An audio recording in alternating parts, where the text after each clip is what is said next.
Crystal with Simple Studies. I'm so excited that you're here today. We are, I'm sharing some new spring curriculum that we're using this spring, and I'm so excited about some of it that we've chosen and been using over these past few weeks. And I also plan to share just a small amount of the fall books that we've chosen as well. And I will do that at the end though.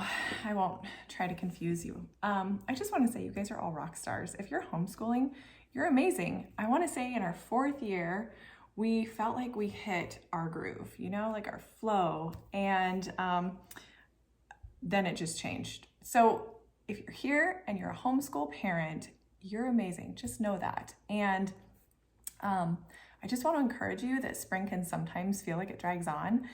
But if we're educating ourselves as mothers and we're passionate about education in general and just the love of learning, then we don't have to have these huge ups and these huge downs or highs and lows. So I want to say for spring, we don't change a whole lot. We add a few things in for our 3rd term, but I try to keep it simple. I try to choose a really simple curriculum that exists out there. I try to preview a lot of that curriculum for you so you don't have to. And I'm not here just to share simple studies. I'm really here to encourage you guys and to share with you the plethora of resources out there. I spend a ton of time researching multiple avenues of a curriculum and blogs and forums, and oh my goodness, I like researching. Anyway, our kids are still Form 3 and Form 1A upper, which is about 7th grade and 3rd grade. So let's see, if you have younger children and you're looking for some thoughts and curriculum ideas, I do have past videos where I did share what we have used in the past, and 99% of what we've used, I would still highly recommend for the ages that we use them in. Let's see, in anything I share today, I'm going to try my best to offer the links below. I don't receive affiliate income from a lot of it. So just know that I'm not here pushing things that I don't believe in. We use the things that we use, and we use the things that I recommend. That's what I meant to say. Okay, so thanks again for being here. Here we go. I'm gonna start with our morning circle because that starts our day. Again, this year I've really simplified our morning circle because we are out and about more often. Our children are getting older and they're doing more, and we are part of communities. And it's a lot out of doors, so we simplify our morning time. We are still going through Story of the World. We are in the 1900s, the World Wars, and I actually have a ton of picture books I want to share with you guys too, because we've read through them all, and I highly recommend them all. And they focus on the 1900s and the wars and the sacrifices. Anyway, okay. I will bring those up in a minute. The other thing is that we did finish The Mysterious Benedicts, the 1st volume, and so we're gonna read this 2nd volume through the rest of our spring. Such a fun book. So having a 7th grader and a 3rd grader, the fact that they both ask for more chapters tells me it's a win. It's hard to find books that you can span across multiple ages, so that's been so fun. Our son finished reading Lincoln, and again, since we did Civil War, we're going into World War I, World War II, all of the wars. We've been memorizing out of this book. This is Historic Poems and Ballads, and we've been doing Oh Captain, My Captain. So there you go. Oh, and the other thing I wanted to share is that I do keep my logbook. I wanted to make sure you guys saw that. This is my overview. This is like my 30,000 foot level overview of what we've accomplished, what we're doing. I actually forgot to fill out our last week. So we are 3 weeks into term 3. It's just a moleskin, super simple, and I draw the lines, but I will be sharing more about how I use my logbook in my membership, which I will talk to you guys a little bit later too, which is also linked below if you don't get to the end of the video. Okay, so let's start again with, so my younger daughter, the read alouds for her that I've started and we are reading through for this spring semester. It's the French twins, super, super sweet. I posted a video on Instagram the other day because she was scrubbing the floors in my kitchen and saying she prefers it the old fashioned way. And she got it from this sweet book, and it does cover a child's eye view in France in World War I, and super sweet. I would recommend it for anywhere from preschool all the way up to, 4th or 5th grade. Very, very sweet. And let's see, Snow Treasure. I meant to read this last summer, you guys. I'm sorry, you guys are like, I've seen that before. I thought you read that. I didn't. We're reading it now. It's cute, it's sweet. And then Understood Betsy, which I hear nothing but great things about. So we are starting that as well. Another thing that I'm doing, you guys, I read about 12 to 15 books at one time. That may sound super intense and crazy, but I promise I'm not insane. I just really love books.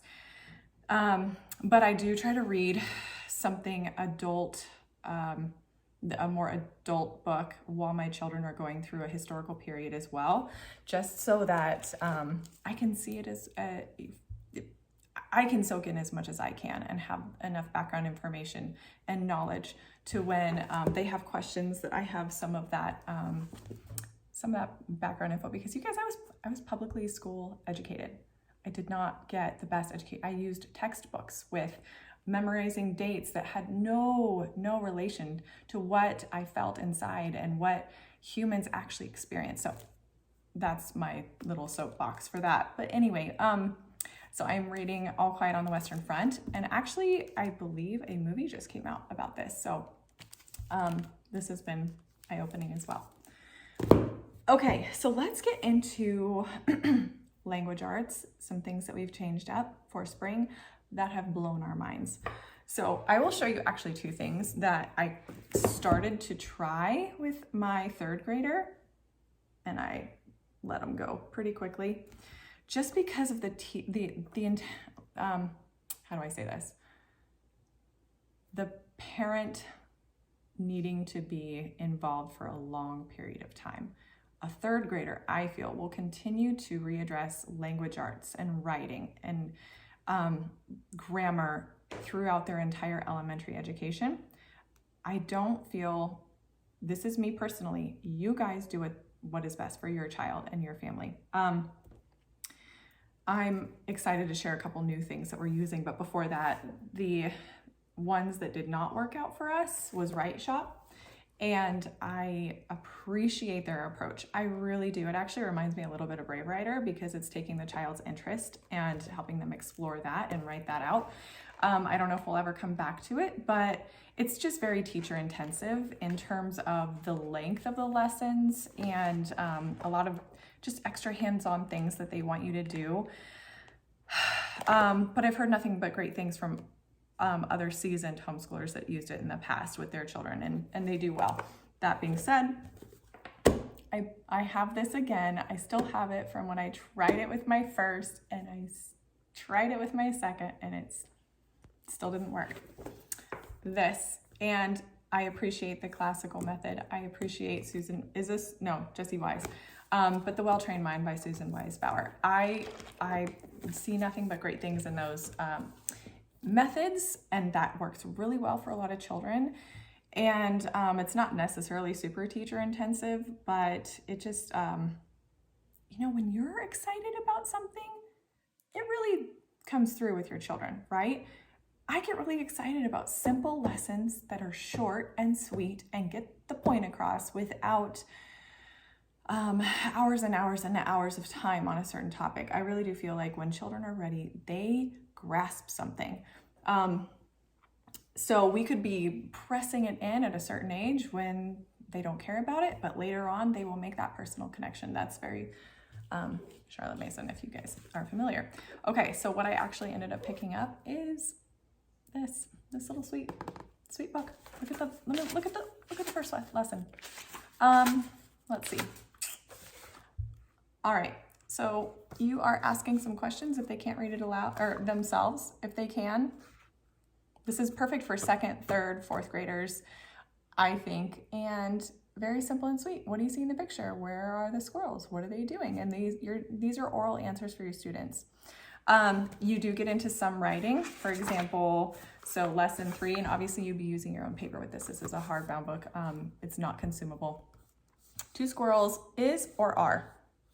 2 squirrels are in the tree. I mean, guys, some of these big curriculum, and Write Shop is a writing curriculum. I'm not saying that that's a language arts thing, but first language lessons, and a lot of other curricula that we have used in the past geared toward language arts. I know a lot of families that don't even focus on language arts. They just focus on living books, living ideas, narrations. We've done that. We, our first, didn't go through a super formal language arts course, but he has grasped many different ideas. He's able to diagram sentences. He knows his grammar, all because we use simple short lessons with other curriculum or just tried and true books. So, okay, what we are using, a lot of you are familiar with the IEW program, which we have used in the past. If you want something short and sweet and simple that gears your children up for IEW, this is what I recommend. I'm so excited about it. It's called, it's from Logos, and it's by Matt Whitling. He does the grammar of poetry. He could, I talked about this in another video, but he could use some guidance from Charlotte Mason on short, sweet lessons. But strangely enough, these ones are very, very similar. You read a passage together. You read a short Aesop fable. You list the characters, which if your child is not writing yet, here, I'll open one up to one we've not done. So you can list as a parent, you can write this yourself for your child. Who are the characters? First of all, they narrate the short passage. Then you talk about the characters. You go through and you underline the vocabulary together. Hopefully, I mean, if your child is reading really well, then these vocabulary words you would go over together. And then you create a short little outline of the story. And then your child can rewrite that story based on the outline. Again, we've used IEW. I don't feel my youngest would be ready for it necessarily, but she's totally grasping this. And they're short and they're sweet, and you can break up the lessons. So if you have a younger child that you're excited for something like IEW and you want to bridge that gap a little bit, I highly recommend that. And the other thing from Logos that we picked up, which we've used, our daughter had a cursive handwriting class with a dear friend in the fall, and I wanted to continue with that. And then, so I just picked up the Logos cursive, which has super simple, sweet Bible passages or sayings. So she's working on those. So those are some new things that we added for her. Excited to share with you guys. Okay, so a few months back, I want to say in the winter, I was talking about our daughter and her reading, and I trusted that she would come along on her own time. I trust the process. I really do. I believe if you're reading books and exposing your children to living ideas, great books, and reading aloud, possibly even using a phonics program, which we have done. We've done all about reading. I want to share with you is a brand new reading program because our youngest daughter was struggling a little bit. I'll be honest. I've talked about it in past videos. We've used a lot of things like All About Reading, and I'm talking about phonics programs right now. Teach your child to read in 100 lessons. I mean, I've used it all, right? So a few videos ago, I asked around what people recommended, and one person recommended something called Happy Cheetah. And guys, all I can say is that whether or not my daughter was just simply ready for reading, or all the things leading up until Happy Cheetah I used and she was, you know, it finally clicked or something. No, this was a game changer for us. And when I talk about super simple lessons, I'm not kidding. So here's, I should bring out the old one because she's already gone through one of these books. She went through book 2 because she was not beginner. Obviously she's 3rd grade. We're in book 3. And so it's super simple. You read from these books. She's like, Mom, I can read this. And I get it. But when you have a child who has a hard time grasping it in the first few years of teaching them reading, when you pick this up, it clicked. So I can happily recommend Happy Cheetah. It's been a game changer for us. She actually really enjoys going through these lessons versus something like All About Reading where she kind of was like, So I'm very grateful for this program. I do not receive any type of a commission for recommending this, but I do highly recommend it. And I will put a link down below. You guys, I want you to really enjoy your homeschooling experience and be excited about it. And these only take a few minutes. She's flying through it. And after a few lessons, she gathered books and would ask me if she could read to me. So that has never happened in the past. So again, I really do feel like children are ready to read when they are mentally ready to read. When you have older siblings that read aloud to you all day, sometimes that can push it back a little bit. But I can confidently say she absolutely loves reading now. And I really do connect it a little bit to Happy Cheetah, or a lot, I should say. Okay. All right, next up.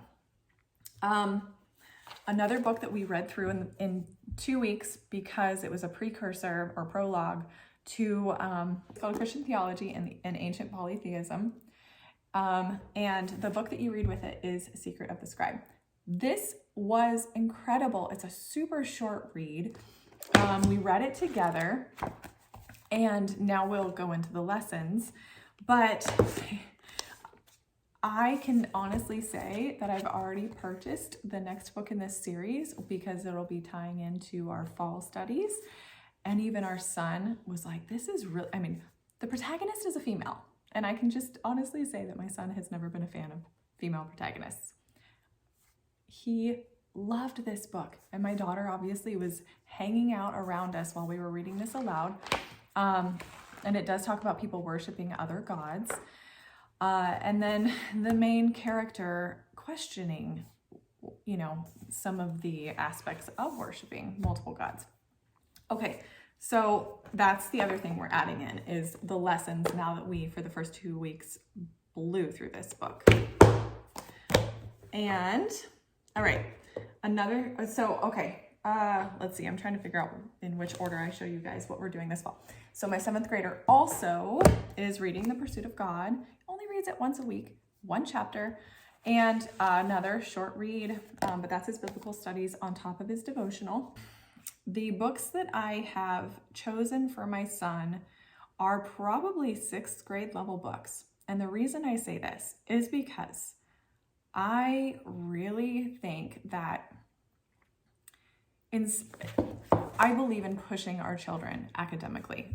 Absolutely. I believe in stretching their minds. I believe in them pursuing higher reading levels. However, if your child loves to read already and blazes through books, then in my opinion, I don't necessarily want to skip a ton of books that maybe they didn't get in 5th or 6th grade. So this spring, he's blazing through a ton of books more easily than if I gave him 1 or 2 super, super challenging books. To me, that is the joy in that if you can grasp the concepts and the language, then there's a time and a place for that. And I don't know. I really feel like he appreciates this method as well. So also for spring, instead of assigning his literature during our school hours, we decided that he would just read them whenever he could or wanted to, outside of his normal daily lessons of math and science and Bible and our morning circle and his classes and his classwork.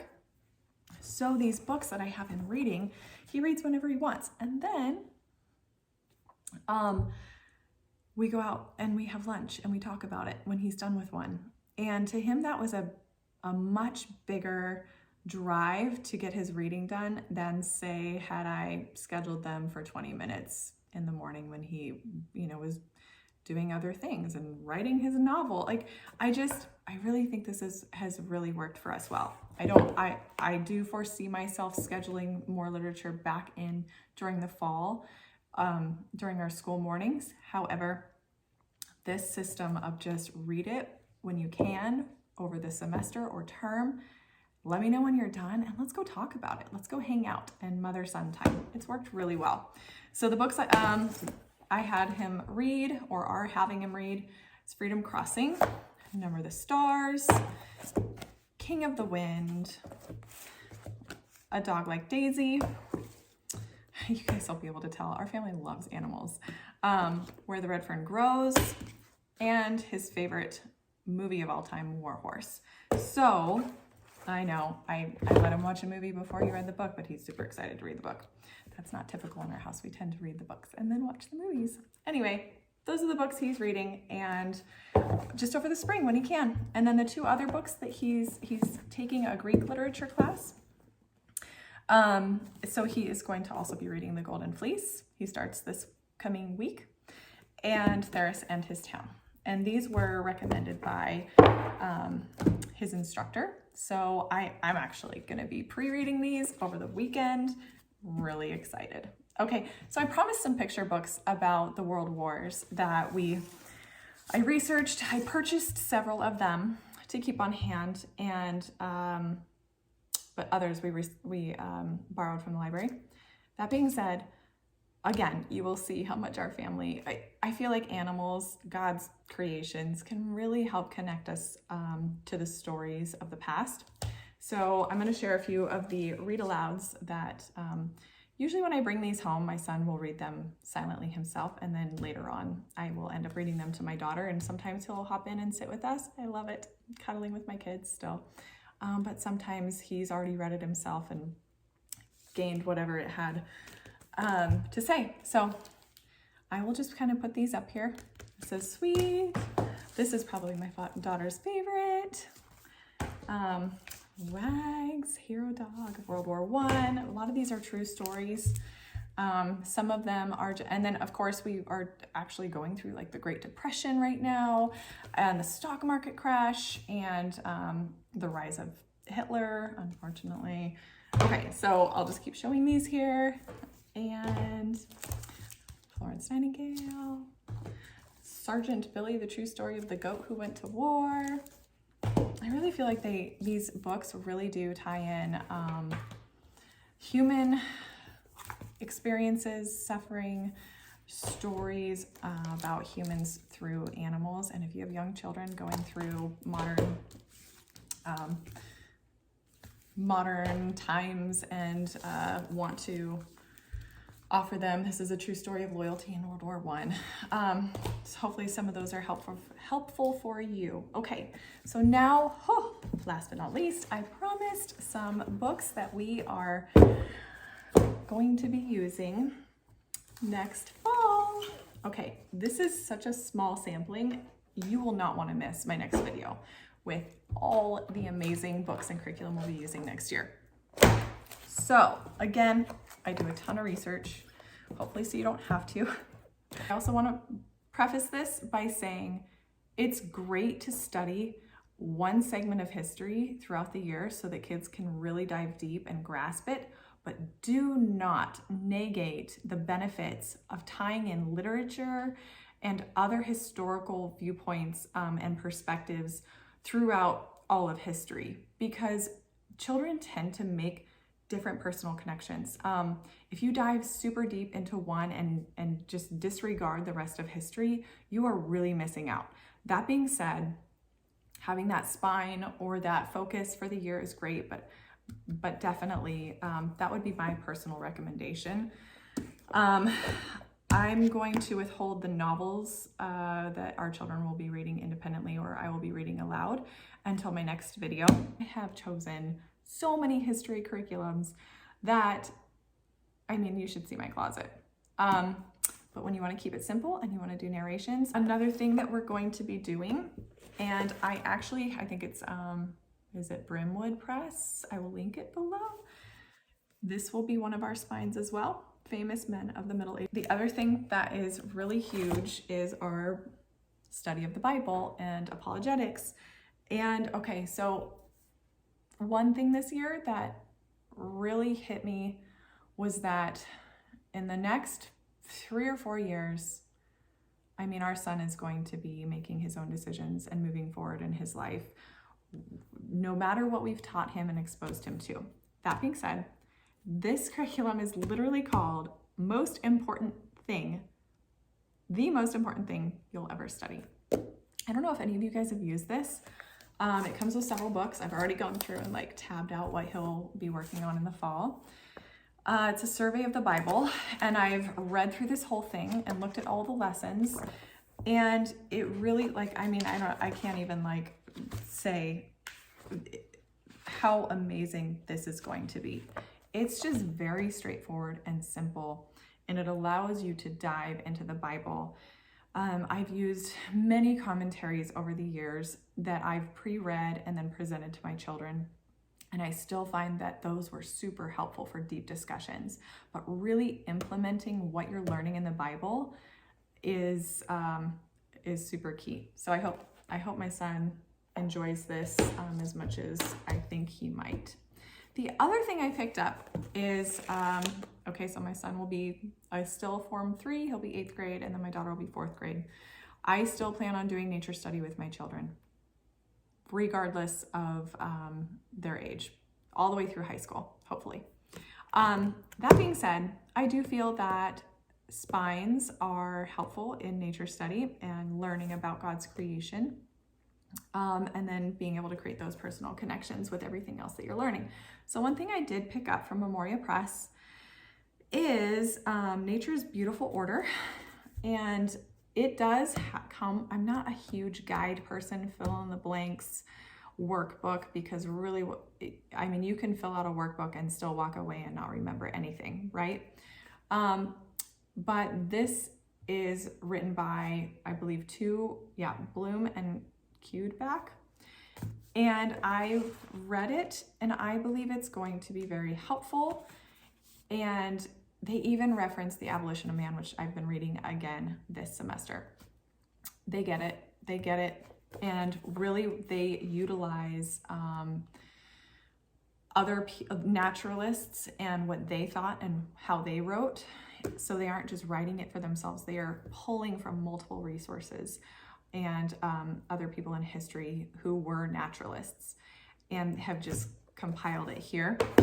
Here are the guides. I don't know how much, this is the teacher guide, but I don't know how much I'll be relying on this as much as just narrations or maybe just Q&A orally, having him tell me. I wholeheartedly believe that we ask children to tell us what they know, not focus on what they don't know. And sometimes with workbooks or, these multiple huge curriculum makers, they are asking your children questions that they may or may not have an answer to, and it stresses them out. What I'd rather focus on is tell me what you do know. Tell me what you do remember. What did you connect with?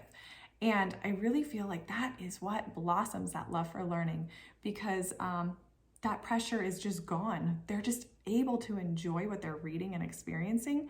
And they're not stressed about trying to memorize all these things that they might be asked about later. They're just enjoying what they're getting out of it. Okay, so anyway, that's again. I already have like 90% of the books that we are gearing up for fall. I hope you guys enjoyed this video about what we're using new this spring. And I hope that you can appreciate some of the simpler curriculum that I'm trying to bring you, because it aligns a little bit more with Simple Studies and how I appreciate our homeschool style of simple lessons. I also will have a new Simple Study coming out in May, and it's a historical one. I hope you guys are excited. Last but not least, I do offer separate book curriculum, recommendations, encouragement, recipes. I offer a ton of things in my Simple Studies membership, and I'll link that below as well. And that's a monthly membership, and it's got freebies, and I do book giveaways. It's really exciting. Okay, so you guys are amazing. Thank you so much for watching. I hope you enjoyed it. I hope it's helpful. Please let me know if you have any questions, and same with any of the past videos. If you guys go back and watch those, I'm here to help you. I think you're amazing for homeschooling your kids, and it's a huge calling. It's the hardest thing, but the best thing we will ever do in our lives. Thank you so much for watching. See you guys next time.